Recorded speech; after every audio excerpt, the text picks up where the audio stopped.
Hello, welcome to the Epic Photography Podcast. This is episode number 10, and this week I'm actually in the United States. I'm in Texas. But joining me from Portugal, we've got Fernando Chiquinando Santos. Hey, Nando. Hi guys, how are you? And we've also, from lovely Italy, got Mr. Roberto Pisconti. What do you mean Portugal was not lovely and it's just Italy? Come on. Yeah, We're Stop starting in a taking bad all the way. glory with the Everybody fancy know backgrounds. Ciao a You tutti both dalla have- bellissima Italia. Ciao, bello. So you both have fantastic qualities. Culinary qualities, personal qualities. There are so many good things about Portugal and Italy. You know these are some of my favourite places. But I've come to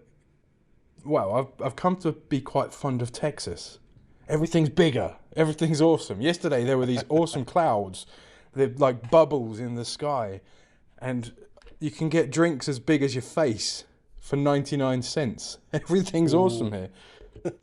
But we're not here to talk about So that. I see We're you here forgetting today- about Iceland and Iceland, looking for other interesting stuff in Texas. Well, funny Good. enough, yesterday I was giving a presentation at a camera store called Precision Camera. And it was all about the Arctic and the Northern Lights. And meanwhile, outdoors, it was 94 Fahrenheit, which is about 31, 32 Celsius. So it was completely out of context. I was melting inside, but it was really good fun. I had a really good time. So anyway, the Epic Photography Podcast, here we are, sponsored by Platypod, the world's most compact tripod base. Today we're here to talk about websites and blogging. And I know for a fact, Pisco, you have some pretty strong views on this. You've got a good background in building websites. Yep. So you've probably got a lot of insights into why they're so important for us in photography. So, yeah, it's important, but it's not very, very important.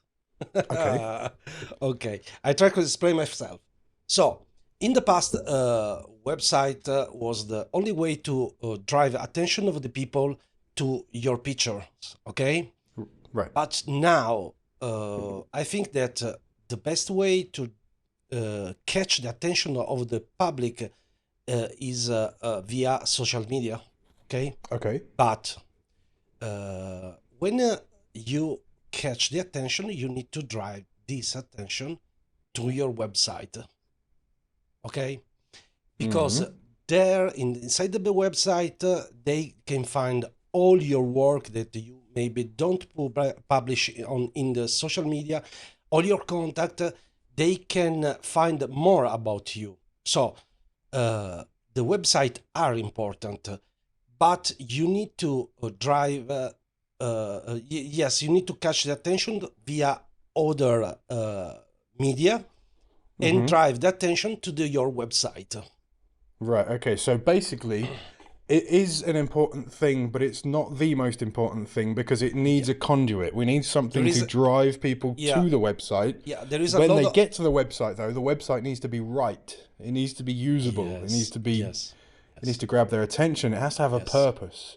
And if we want to make money in photography, there needs to be something on the website to convert that person's view into money. Into money, Whether yes. it's a print or a product or a service or an ebook or something. Something Must that, be if you want to a make call to money, it needs to be action. something there.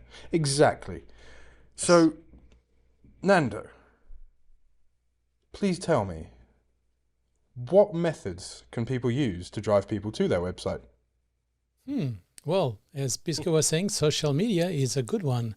And then there's always all these reels and all these things. And I have to confess, I'm not a big one on social media. I think there's, as Pisco saying, we need to be where the eyes of other people are so that then we can bring them to our website. And that means a contest that you're doing on social media. That's a good way to do that. If it can be Facebook, it can be any other of the available locations where you are. But in the end, you really need to bring people to your website because that's the one you have control and the one you own. Because we all know that suddenly the algorithm changed and you were doing pretty well and you're gone. no one is seeing your posts, no one is seeing your photos, unless now you have to pay a lot. So whatever you find that you can bring people to your attention, people's attention to your website, that's important. And that might change depending on the kind of photography you do. I'm sure if you're doing newborns will be different than if you're doing landscape or travel or anything. Sure. So, So something I know that you're heavily involved in is the Kelby One community, which is essentially a big orchestrated forum. And Facebook's putting a lot of emphasis on groups, which are a different version of a forum. They're a place where people can go and have conversations. So is this an opportunity that people can take to drive traffic to their website? Absolutely. I think that it involves a lot of work, and I spend many hours on a daily basis at the Kelby One community. And my job there is different than I would do with other people. With other forums and things, because this is a Kelby One property. So it's not, I'm not using that to promote myself. So it's different the way that I behave there. But let's say you are on a Facebook group, and the fact that you start helping people and answering other people's questions and things, then you start getting people's attention, and then they might want to know more about you. And if suddenly let's say this is an international thing, and suddenly someone is coming to Portugal and they remember, hey, I know this guy Fernando that's been helpful on this group, so I'm going and contact him, and suddenly there may be a business opportunity, or someone needs a photo from Portugal and they want me to see if I can create that one or something. So those are really important to establish your brand, if you want, but also your persona as how you are and what people can expect from you. So the important thing to take away from that, I guess, is that you should take the correct opportunity to drive people to your website. You shouldn't be spamming it and putting it everywhere, because it devalues it. And while we're talking about value, if you want to use a call to action, don't have a clickbaity thing that doesn't have value to it. If you're going to use a clickbait method or something like that, then if someone does click on it, they need to receive something of value, something good, something that's worth something to them, that made it worth their while clicking. So offering something like a short tutorial or a short ebook or something when people do go to your website is a good way of using the clickbait method, but not making it spammy, so that the person that does click receives something of value when they get there. And it's a similar thing when you're doing an email marketing campaign list. If you're putting together an email list or a mail shot list, giving the people that sign up something of value is going to reward them. It's going to make it worth their time signing up. But what about things that are constantly rewarding people, constantly giving value? That, together with your website, could potentially be a blog. And personally, I think blogs are incredibly valuable because they show an insight into who we are. They show what our skills are. They impart some of that knowledge if you want it to, so that people can learn from it and pick up new things, bits of news or anything like that to do with photography or whatever your specialist subject is. But also it helps with SEO. And SEO is basically how well you perform when you type photography Italy into Google. Is it going to show me Roberto Pisconti's website? Pisco, what tips and tricks have we got for SEO? Oh, that's a tough question. So it is a tough question. It's such a broad subject. Thank you. And Pisco, if you know the answer, you write a book and it will be a number one bestseller. So there is a lot of strategy, but they never work. So because as you said, Google always change the algorithm. And when you find a good strategy to drive people to your website via SEO, that we in Italy call SEO, SEO, sorry. And so when you find a good strategy, maybe work for 1 year, and after it stopped work. But it's not your fault. It's the fault. It's because the algorithm changed. This is why there is people that are SEO specialists. They work only with SEO. And no, sorry, I don't have the magic the magic way to work with SEO. Yeah, you need to. There is. I use often WordPress website, and there are some plugins inside WordPress. Like I don't want to say the name, but there is a lot of plugin inside the WordPress. If you search SEO in the plugins for WordPress, there are you'll see loads. two there. They are the most bigger plugins, and they help you to make the SEO very good for your site, because they ask you, okay, you have the title, put I don't know, 20 words on the title, put the word to 40 words inside your blog. Yes, when you write the blog, okay, they help you to but there is no the magic plugin that can solve all your problem. You need to work every day on your site to catch the people with the SEO. Yeah. So basically what it's doing is it's cataloging your content. It's doing what hashtags do for Instagram, and it's keywording. So if you have a specific content, you need to make sure the search engine spiders, the things that go out and find your content and bring it back and say this is going to be a result, are sure about what your content is, what you're delivering. So it needs to know, if you're a wedding photographer in London, it needs to know through your keywording and categorizing that you are a wedding photographer in London, so that it can deliver those results to people. But also, one of the most important things is that you do regularly update your website, that there is fresh content going on there. And that's what a blog does very, very easily. If we leave it stagnant, then the search engine is going to look at the time the last update was made on the website, realize that it's old, and it's not going to return that result to the people that are searching the things that we want to be found for. So blogging is really important for that and many other reasons. Go on, Nando. Yeah, let me add one thing to that, and it's the blog thing opens up the opportunity for others to go into your blog. And then let's say that I have a blog on my website, which I don't, but that's for a different reason. But let's say that I have a blog on my website, and suddenly I'm talking about Scott Kelby, and Scott reads my post, and there's something in there that Scott wants to link from his website, from his blog, which, by the way, might be you, right? So if there's a link from Scott website, which is, of course, widely known across the world. So having a link from Scott website to my website helps me, because I have a very good reference website pointing to me. So that brings me more trust and more importance. So that will help me ranking higher. Absolutely. So you mentioned Scott's website there. So so Scott's website, scottkelby.com, is his personal blog. And the importance of it is shown in the fact that there's an update almost every day. Scott writes it several times a week, but it's a lot of work. So every Tuesday I write it. I write Travel Tuesday with Dave on Scott's website.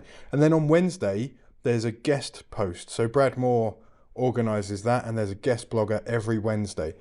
So that means every day of the week, Monday through Friday, there's a new update on the blog, which obviously is going to help with the traffic, but also with the interest. So when you've got your audience there and they know they're going to get something new every day, they'll check back every day, and it will drive up your rankings. And it will not only drive up your rankings for SEO, but for you personally, in terms of what you're offering the world as a photographer.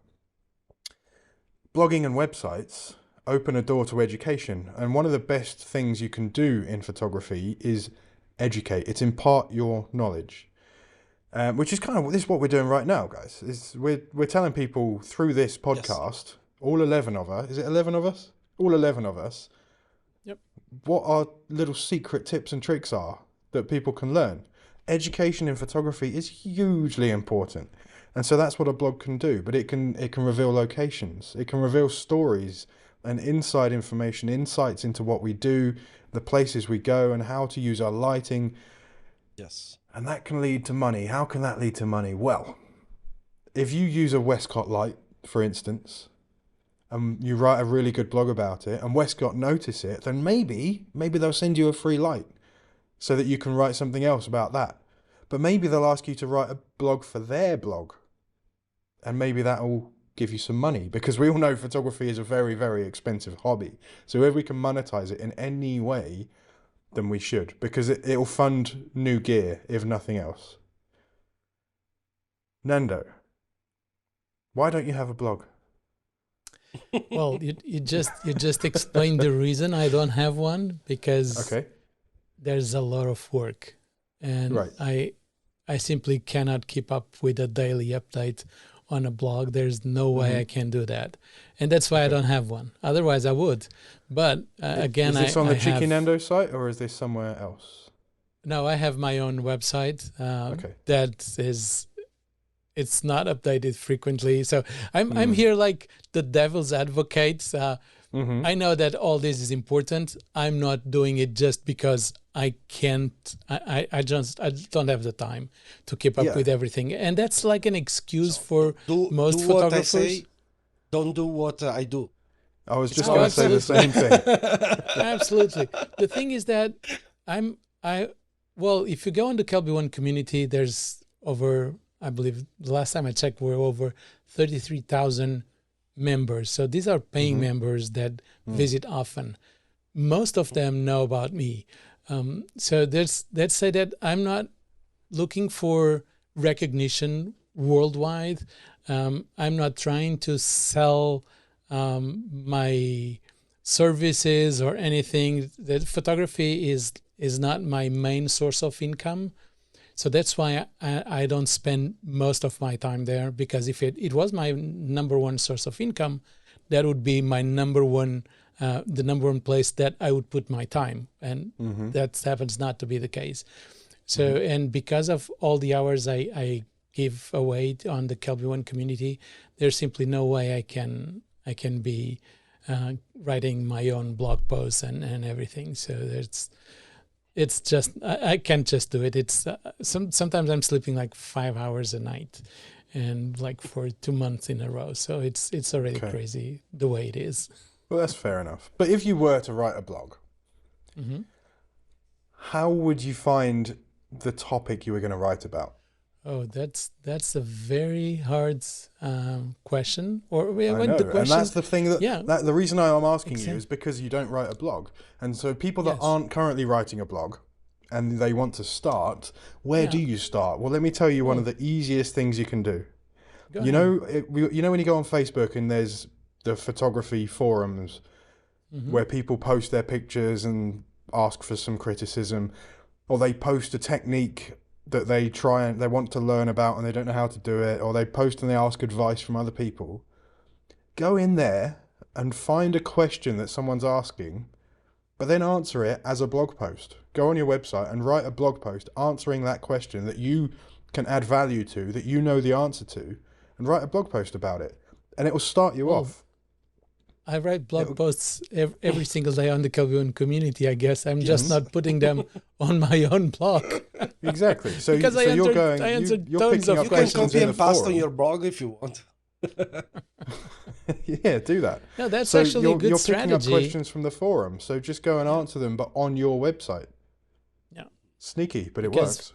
Picking subjects, and I know that because I also co-host the Kelby One community the community live events, and finding new things to talk about every weekend. That event is weekly, so it's after we're just completed 2 years, and after doing that for 2 years, it's very, very difficult to find a subject to talk about like next week.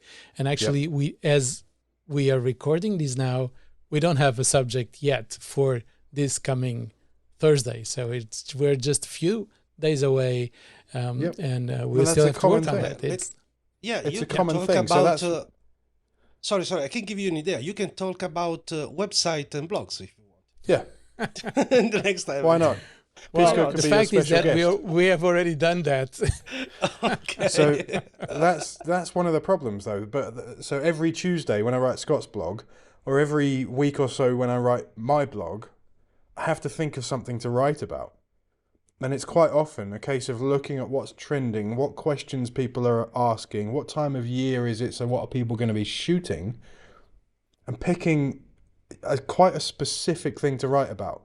A blog post should not be long. You're not writing a book or an essay. You're writing a little piece of information, perhaps between 300 to 800 words for a blog post, because that's the amount of attention people will give it. If it's too long, they're not going to read it. If it's too short, there's no value. So picking quite a specific subject and answering that one subject, or answering the questions around that one subject in a blog post is providing value, but it's also giving you the content, because you're looking for what people are likely to be asking. You're looking for what's trending. But let me tell you, the best thing about a blog post, about getting people to your blog post, particularly when you cross-post it on social media to drive them to your website, is lists. Everybody loves a list. The top 5 this, the top 10 that. Yes. These are the best things to get people to your blog. Thing.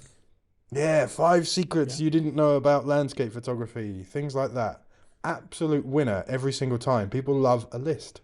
I don't know why. It's psychology. It's like you're letting them in on a secret, and they know there's going to be 5 things, so that's how much attention I give the blog post, and then I'm done with it. So they know what they're going to get before they even click on the button.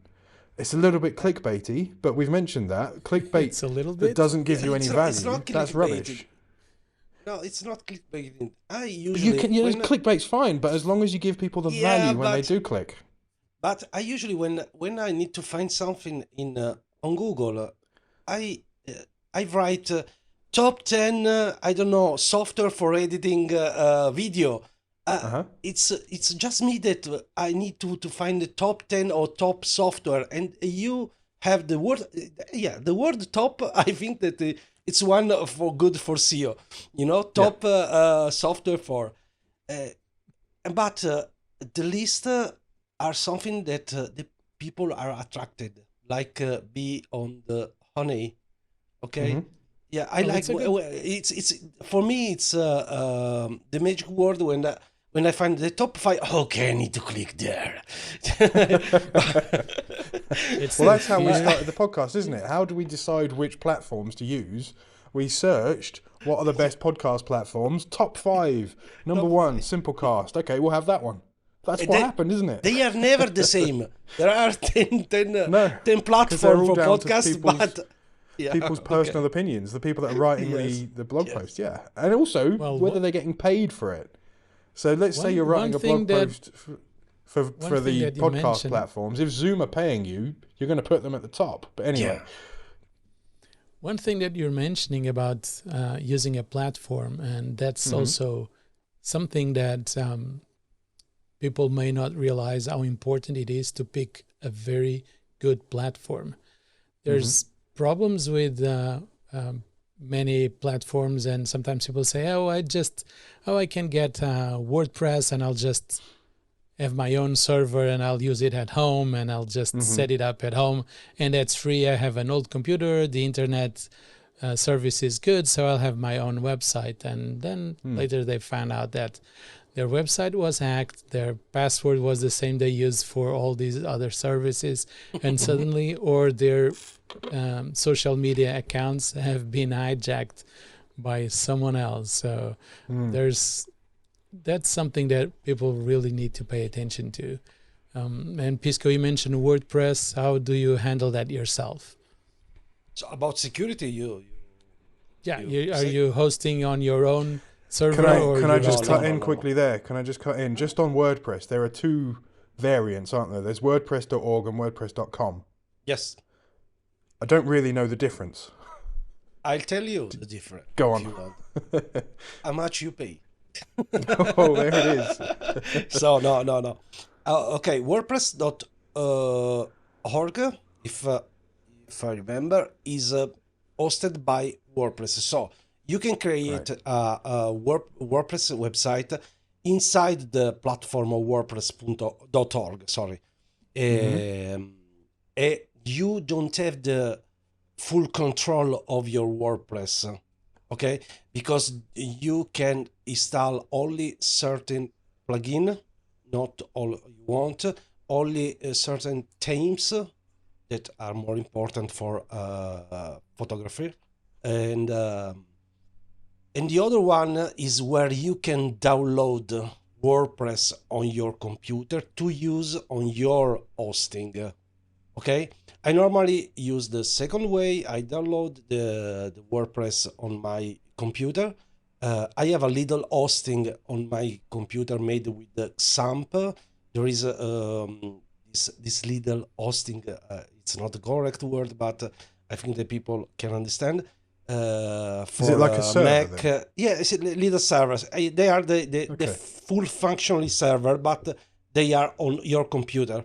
Because I want to work on my computer, and when my website is ready, I can put this website on the hosting that I choose. Yeah, this is how to work with WordPress. And about security, WordPress is one of the most CMS, okay, content management system, used in the world. I think it's 79% of the website on the internet are very made common, with very WordPress. popular. Yeah, and the problem is not the core of WordPress, but the problem are the plugin that you use in WordPress, because the core of WordPress, when there is some issue, some problem, it become update almost immediately. Okay, but the problem is when you put a plugin that show you a very beautiful gallery or a very beautiful slideshow, but the last time that it was updated is 2 years ago. There is a lot of bugs inside this plugin. So all the And the plugins people are updated, but then WordPress itself is updated, and they need to be in sync. So if WordPress updates, but your plugin's back here, it's not updated. You have a problem inside. You can open a door for the people to take control of your website. Okay, right. So my advice is, please update. If you use WordPress, update WordPress and update your plugins and your theme, because the themes it's another part of the problem. Okay. If you remember to update WordPress. It's not that WordPress released it will an tell update. you at the top. You actually need to install that update. Yeah. Yes. Because there's a bug that is found. There's a security hole that was found. There's a fix available, but most of the people never update the core of WordPress. That Bisco was saying. Yeah, it's not difficult to do this. It's like it's 3 steps. You need to make a backup, okay, just for to be sure that everything come back to work. So you need to make a backup. You update all the plugin, and you try again if your site is working. If your site is working, you're okay. If there is some problem, you can put the backup. Cool.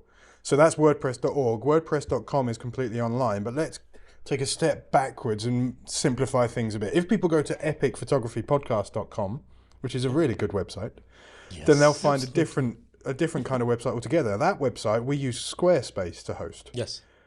And the differences between WordPress and Squarespace are that Squarespace is basically plug and play. It's click and drag. If you want something somewhere, you click on the thing, you drag it, you put it where you want, and then you write your writing or you add your things.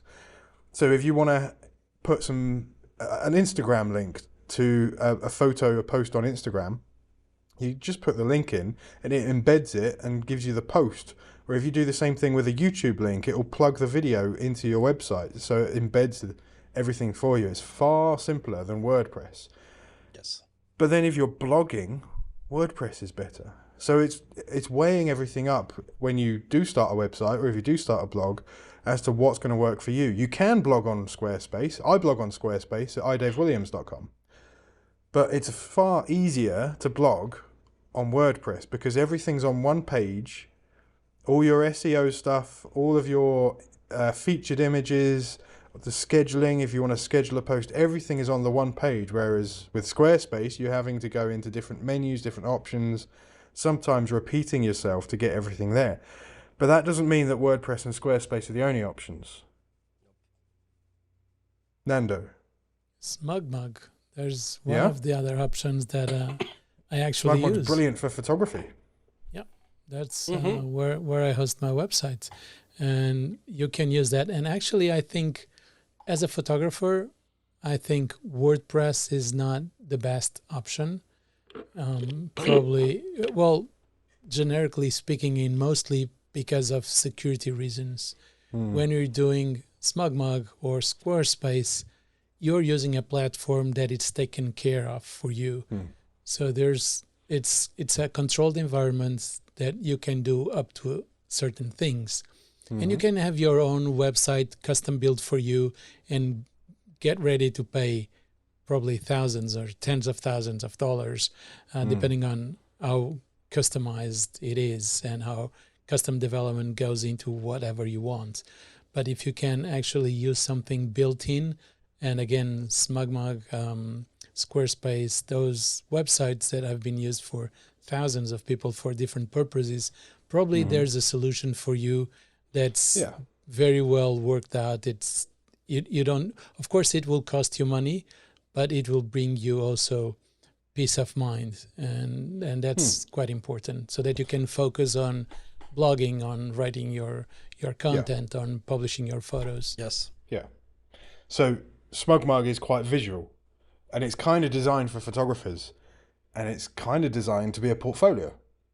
And that's one of the most important things in photography, is that your website has a good portfolio. Because if you want to sell your images or sell your services as a photographer, your portfolio needs to be absolutely on point.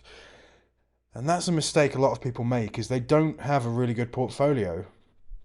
If I'm going to a photography website, I want the photos on the first page, especially if I'm a busy company marketing person or a buyer or someone that's going to be looking at a photographer's website. I don't want to have to find the portfolio. I want it to be right there on the first page going, And boom, big. here I am. Big. Look at how good these pictures are. Yeah, big. So Smugmug kind of does that. Squarespace can do that. WordPress is harder to do that on. WordPress is more about the blogging and the words. But in terms of the portfolio, my biggest tip is to give it just your best images. Don't put anything in your portfolio on your website that isn't going to scream about how good you are. If it's an okay picture, then get it out of there. The phrase I use to describe this is that good enough isn't good enough. It has to be the best to be in your portfolio. So it makes people want to buy your pictures or use you or book you or whatever it may be. But what other portfolio tips have we got? Apart from it being on the front page with your best images, what else have we got? Well, if you have, let's say, if you have 20 photos, 30 photos, and I've seen people that post like 200 photos on their portfolio, like 100 photos from the same wedding. Come on, I was not a guest. I'm not No one wants to the click bride through or all the that, groom. I do they? don't care about all those, and Exactly. many of them are similar. If you have, but let's say you're not onto the extreme side of having 200 or 300 or even more, who knows? But let's say you have 30 photos and you have 5 great ones, 10 good ones, and then the other ones are so-so. Put just those 5, those that are really awesome. Yes. Ignore the others. It's better to have just 5 awesome photos than have 30 that 5 are awesome and 25 are okay. Yeah, definitely. Because people will remember you by the okay ones and not the 5 awesome ones. Yeah. But if you only give them the 5 awesome ones, that's what they're going to remember. Perfect. Yeah, absolutely. Yeah.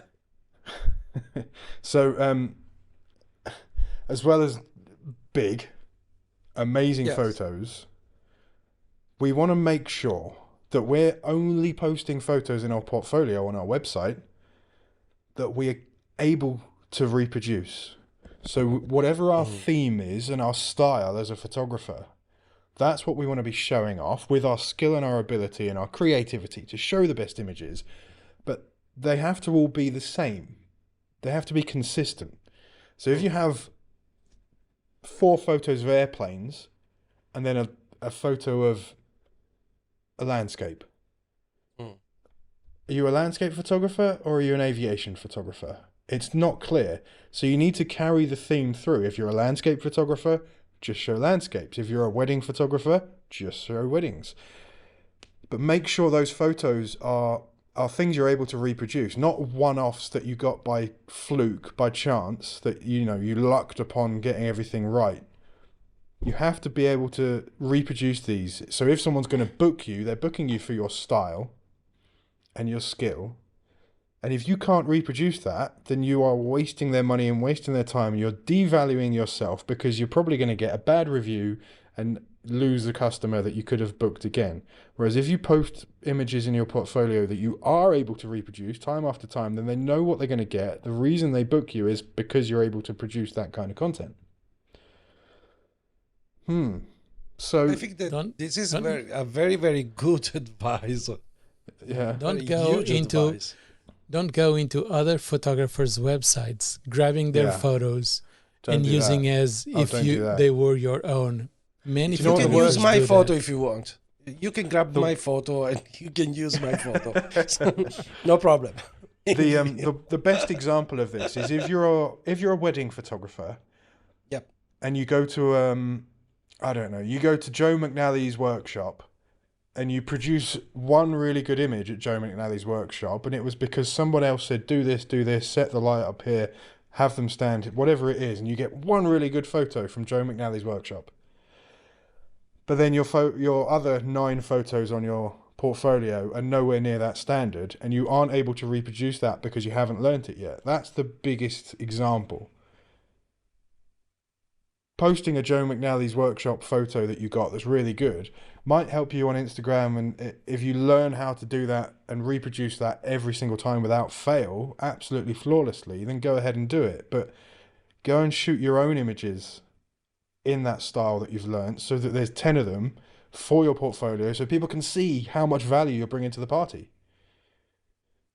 And Yeah, make sure you know what you're doing or willing to do. yes, Because exactly. I've seen that many times, like people, and everyone likes to make money, right? Yes. It's something that we need, and so everyone likes to make money. And what I see, and I see that many times over and over and over, people just starting into photography, they really love the images they're creating, even though they might not be that good and they might not be to professional standards. Yeah. And so, but they think, okay, I have an opportunity, so I'm going to start my business. But they really don't know how to do things. And I've seen that over and over, people asking basic techniques that they don't control. And let's say if you're doing a portrait or you're doing a wedding and people are expecting that you actually know what you're doing and you just did it once, again, as the example of a Joe But McNally. that's why you do that. You need to That's be... why you only post those consistent images that you can reproduce every time, because otherwise you're not bringing any value and you're not going to progress. Keep practicing, keep it going, work on your blog, work on everything around your marketing, your social media, as well as your website, and you're going to be able to show the world what you can do, and you'll be able to reproduce it every time. So I think we're kind of there. I think with so. websites and blogging for this week. We don't want to go too overboard on the subject. We can bring back anything. So if anyone has anything they want to know specifically about websites, blogging, or even social media or photography marketing, go ahead and send us a message on Instagram or Facebook, where you'll find us at Epic Photography Podcast. or in the Facebook group, facebook.com/groups/Epic Photography Podcast. You can also find us at epicphotographypodcast.com, and don't forget we're sponsored by Platypod, the world's most compact tripod base. So, Nando, I'll leave it to you to say goodbye. Adeus. Até para a semana. Pisco. That means bye. See you next week. Well, actually, I'll be back like in 2 weeks, not next week. I think you're on number 12. Yes. And Pisco? So, bye from the lovely Italy and not from the not so lovely Lisbon. Bye. And from Austin, Texas, this time around, I'm Dave Williams. Thank you very much for listening, guys. We'll catch you next time. Bye. Bye.